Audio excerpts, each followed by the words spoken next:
여러분 반갑습니다. 영적 건강 채널에 오신 여러분을 진심으로 환영합니다. 오늘도 우리 삶의 주권자이신 하나님 안에서 세상이 줄 수 없는 참된 평안과 안식을 누리시기를 간절히 소망합니다. 우리는 지난 시간 우리 뇌 속에 숨어있는 거짓 해석자가 어떻게 우리를 피해자로 만드는지, 그리고 팩트와 스토리를 분리하는 법에 대해 나누었습니다. 부정적인 생각의 고리를 끊어내는 것이 영적 건강의 첫걸음임을 확인했습니다. 그런데 그 거짓 해석자를 쫓아내고 나면 우리에게는 아주 현실적이고도 무거운 질문이 찾아옵니다. 그럼 이제 나는 무엇을 해야 하는가라는 질문입니다. 하나님은 우리에게 무엇을 원하시는가라는 의문이 듭니다. 우리는 무의식적으로 하나님을 기쁘시게 하기 위해 더 많이 기도하고, 더 많이 봉사하고, 더 바쁘게 움직여야 한다고 생각합니다. 이것이 바로 종교가 주는 무거운 멍해일 수 있습니다. 오늘 저는 여러분께 예수님께서 직접 가르쳐 주신 단 하나의 비밀과 아버지의 마음을 꿰뚫는 구두 닦기의 법칙을 통해 우리가 진짜로 붙잡아야 할 생명의 핵심이 무엇인지 나누고자 합니다. 오늘 제16회 영상의 제목은 영과 일의 영적 수학 분주함을 멈추고 단 하나를 선택하라입니다. 먼저 우리 뇌의 작동 원리를 통해 우리가 왜 그토록 분주하고 불안한지 살펴보겠습니다. 우리가 화가 나거나 두려움을 느낄 때 우리 몸에서는 코르티솔이나 아드레날린 같은 스트레스 호르몬이 분비됩니다. 하버드 대학의 뇌과학자 질 볼트 테일러 박사는 놀라운 사실을 발견했습니다. 이 분노와 불안의 화학물질이 우리 뇌에서 분비되어 온몸을 휘감고 완전히 빠져나가는 데 걸리는 시간은 단 90초라고 합니다. 생물학적으로 감정의 수명은 1분 30초에 불과합니다. 그런데 왜 우리는 하루 종일 아니 평생을 불안해하며 동동거릴까요? 그것은 90초가 지났는데도 우리 뇌 속의 거짓 해석자가 큰일 났어, 더 열심히 해, 안 그러면 도태돼 라는 불안의 비디오를 계속 재방송하고 있기 때문입니다. 그래서 우리에게는 5초의 멈춤이 절실합니다. 불안이 엄습할 때 즉시 반응하여 마르다처럼 부엌으로 뛰어가지 말고 딱 5초만 멈추십시오. 이 5초의 멈춤은 뇌의 자동주행 모드를 끄고 영적인 수동 모드로 전환하여 아버지의 신호를 수신할 준비를 하는 거룩한 시간입니다. 성경에는 이 90초의 불안에 휩쓸려 가장 중요한 것을 놓칠 뻔한 인물이 등장합니다. 바로 누가복음 10장의 마르다입니다. 예수님이 집에 오셨을 때 마르다는 마음이 분주했습니다. 예수님을 잘 대접하고 싶은 마음에 준비할 것이 너무 많았습니다. 이것도 해야 하고 저것도 해야 한다는 생각에 뇌의 스트레스 회로가 과열된 것입니다. 그런데 동생 마리아는 예수님 발치에 앉아 말씀만 듣고 있습니다. 마르다는 결국 폭발하여 예수님께 불평합니다. 주여, 내 동생이 나 혼자 일하게 두는 것을 생각하지 아니하시나이까 라고 말입니다. 그때 예수님은 아주 충격적인 말씀을 하십니다. 마르다야 마르다야, 네가 많은 일로 염려하고 근심하나 몇 가지만 하든지 혹은 한 가지만이라도 족하니라 라고 말씀하십니다. 예수님은 마르다에게 더 열심히 해라 라고 하지 않으셨습니다. 오히려 한 가지만이라도 족하다고 하셨습니다. 마르다는 100가지를 하려고 애쓰다가 정작 예수님이 원하시는 그 하나를 놓쳤습니다. 반면 마리아는 그 좋은 편, 즉 단 하나를 택했습니다. 그렇다면 마리아가 택한 단 하나는 무엇입니까? 단순히 일을 안 하고 노는 것입니까? 아닙니다. 그것은 아버지의 마음과 접속하는 것입니다. 예수님의 입에서 나오는 말씀, 즉 하나님의 신호를 듣고 그분과 주파수를 맞추는 합한 마음이 되는 것, 이것이 바로 하나님이 우리에게 원하시는 유일한 하나입니다. 우리는 마르다처럼 너무나 분주해서 하나님이 진짜 원하시는 것이 무엇인지, 아버지의 마음이 어디를 향하고 있는지 놓칠 때가 너무나 많습니다. 이 단 하나의 원리를 저는 구두 닦기의 법칙으로 설명하고 싶습니다. 여러분, 이 이야기 속에 담긴 아버지의 본심을 통찰해 보십시오. 한 아버지가 아들에게 말합니다. 아들아, 아빠 구두 좀 닦아주렴. 그러면 용돈으로 10억을 주마 라고 말입니다. 상식적으로 구두 한 켤레 닦는 노동의 대가가 10억일 수 없습니다. 이것은 아버지가 아들에게 일을 시키기 위해서가 아닙니다. 아버지는 이미 예비해둔 10억이라는 엄청난 유산을 아들에게 주고 싶어서 사랑의 핑계를 만든 것입니다. 아버지는 그냥 줄 수도 있습니다. 하지만 그냥 덥석 주면 아들에게는 아무런 의미도 성취감도 기쁨도 없습니다. 감동이 없습니다. 아버지는 자녀가 이 축복을 누릴 때 아빠와 내가 함께 있다는 친밀감과 기쁨을 극대화해 주고 싶으셨습니다. 그래서 아버지는 어떻게 하십니까? 사실은 아버지가 구두약과 소를 다 준비해 놓고 10억 중에 9억 9,999만 하고도 그 나머지 거의 전부를 아버지가 다 해놓으십니다. 그리고 자녀에게는 마지막에 숟가락 하나 얹는 것 같은 딱 일만큼의 역할만 남겨두십니다. 아들아, 여기만 살짝 문지르면 돼 라고 말씀하시는 것과 같습니다. 이것이 구두 닦기의 법칙입니다.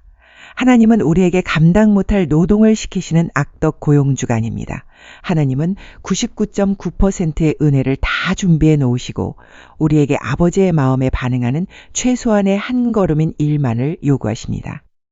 마르다는 이것을 몰랐습니다. 그녀는 자기가 10억어치의 요리를 다 해야 한다고 착각했습니다. 그래서 힘들고 억울했습니다.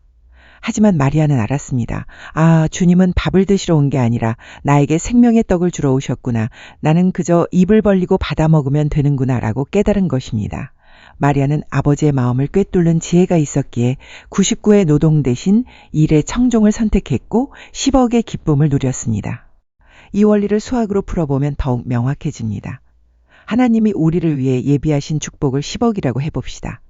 그런데 내 마음이 하나님과 분리되어 있고 불평과 원망으로 가득 차 있다면 내 믿음의 값은 0입니다. 나인 0에 하나님인 10억을 곱하면 결과는 0입니다. 마르다처럼 아무리 열심히 일해도 그 마음이 번잡하여 주님과 연결되지 않으면 영적인 산출값은 0입니다.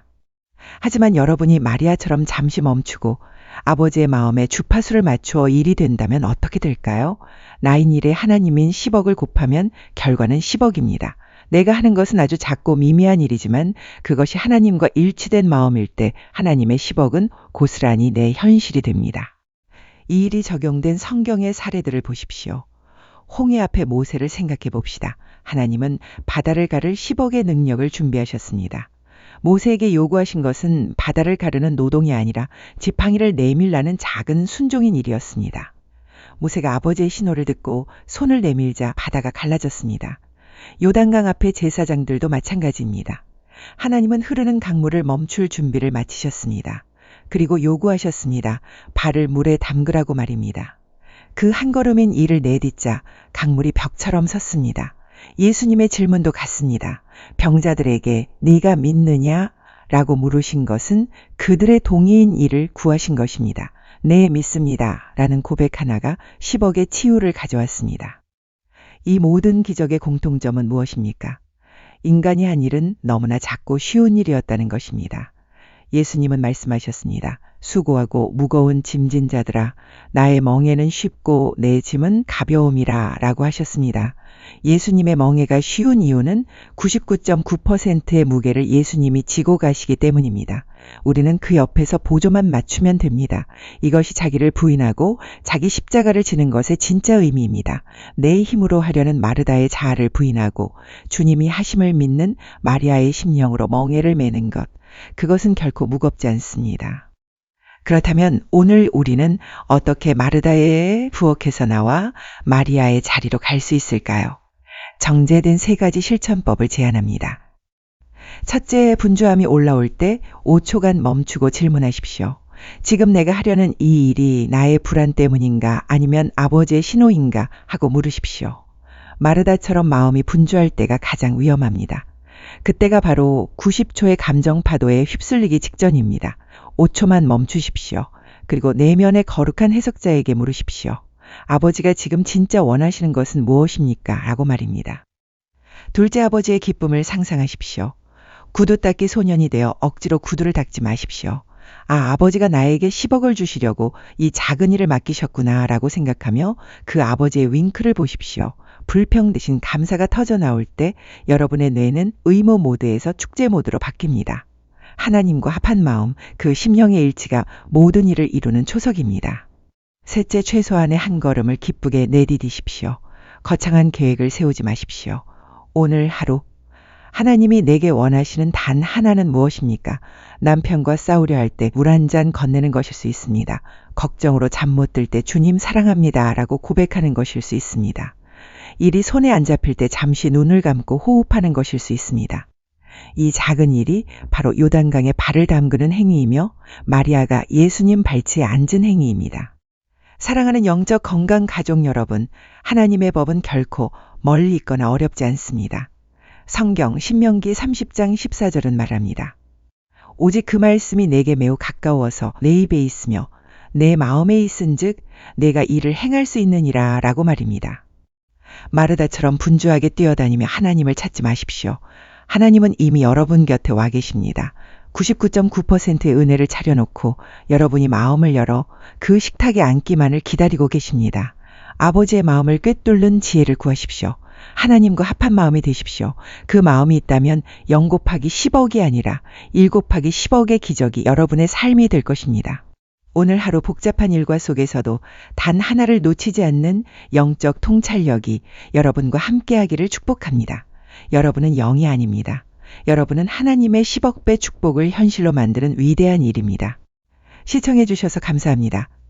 다음 시간에는 우리 육체의 한계를 넘어 눈에 보이지 않는 영적 실제를 어떻게 구체적으로 감각하고 체험할 수 있는지 혀로 세상을 보는 뇌과학과 믿음의 눈에 대한 놀라운 이야기를 가지고 찾아오겠습니다. 평안하십시오.